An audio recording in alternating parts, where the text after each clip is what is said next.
नमस्कार मित्रों, खेल और खिलाड़ियों की आवाज़ खेल पथ में आपका हार्दिक स्वागत है।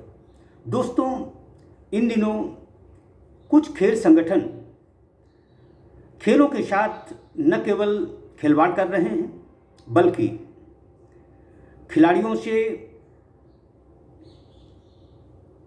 प्रवेश के नाम पर फीस भी ले रहे हैं। दरअसल कोविड संक्रमण के दौर में जब अधिकांश खेल गतिविधियां रुकी हुई थीं, इसके लिए अच्छे प्रबंध अपने देश में ही करने की बजाय school games federation of India ने एक नया शगुफा छोड़ा है। दरअसल हाल ही वी रंजीत कुमार, अध्यक्ष school games federation of India ने एक सर्कुलर जारी किया है जिसमें देश की सभी यूनिटों से छात्र छात्राओं के ट्रायल की गुहार लगाई गई है। इस काम के लिए खिलाड़ियों को 500 रुपये पंजीयन शुल्क देना होगा। दरअसल खेलपथ ने इस मामले में केंद्रीय खेल मंत्रालय से संपर्क किया तो उन्होंने कहा कि उनके संज्ञान में ऐसा कुछ भी नहीं है, इस तरह की कोई प्रतियोगिता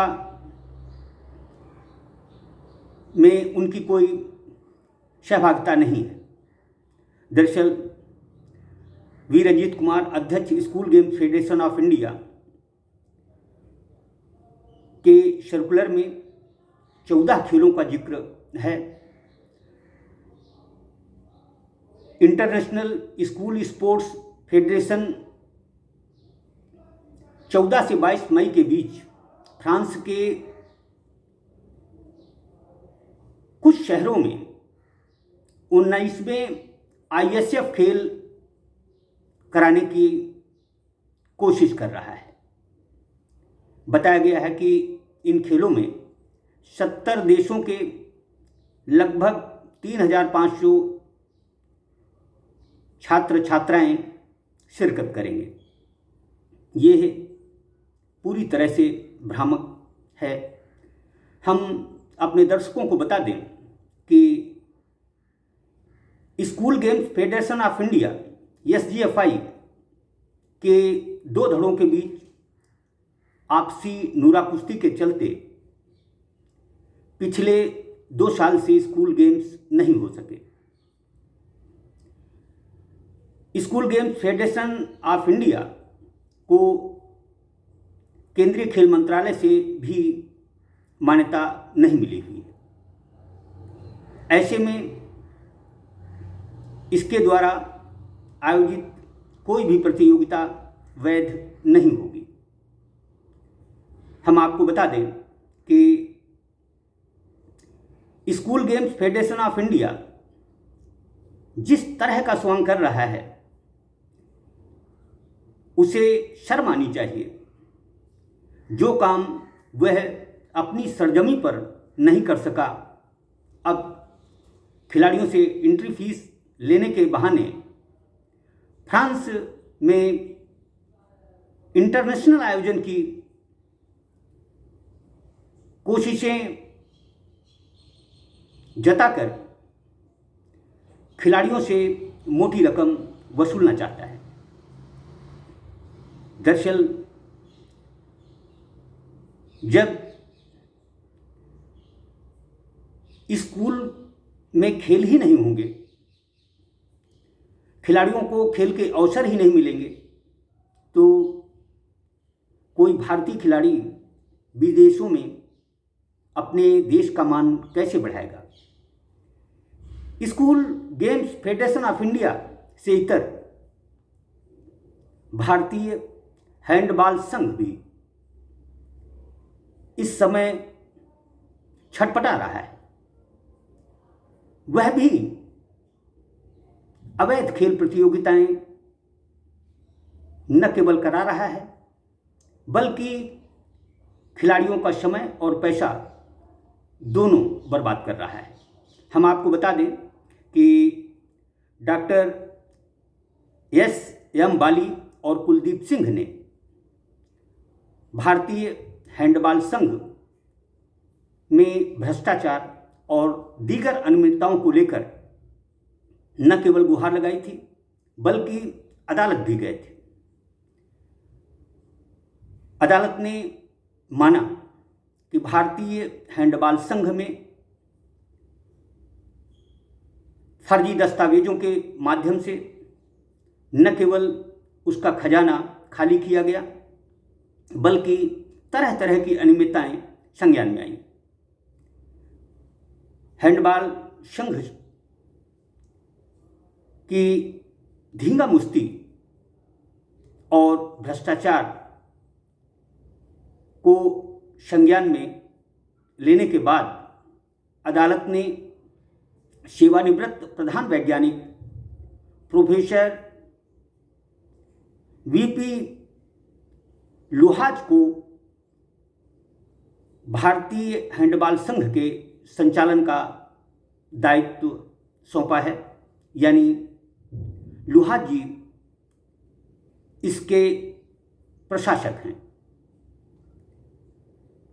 प्रोफेसर वीपी लुहाज की अनुमति के बिना देश के अंदर कहीं भी कोई भी यदि हैंडबॉल प्रतियोगिता होती है तो वह वैध नहीं होगी। दरअसल खेल संगठनों से खेलपत की गुजारिश है कि अपने हित के लिए, अपने नाम के लिए खिलाड़ियों को भ्रमित न किया जाए। यह एक तरह से अपराध है। जिन प्रतियोगिताओं का कोई अस्तित्व नहीं है, जिनके प्रमाण पत्र किसी मायने काम के नहीं हुए, ऐसे में खिलाड़ियों के समय और पैसे को बर्बाद करने से बचना और बचाना चाहिए। इसके उलट सिर्फ अपने स्वार्थ की खातिर अनावश्यक खेल प्रतियोगिताएं कराने का जो ड्रामा किया जा रहा है यह गलत है। मैं देश के खिलाड़ियों और खेल गुरुओं से करबद्ध विनती करता हूं कि वह किसी भी प्रतियोगिता में अपने प्रशिक्षु खिलाड़ी को उतारने से पहले यह जरूर जांच और परख लें कि जिस प्रतियोगिता में खिलाड़ी उतरने जा रहा है वह प्रतियोगिता वैध है या नहीं।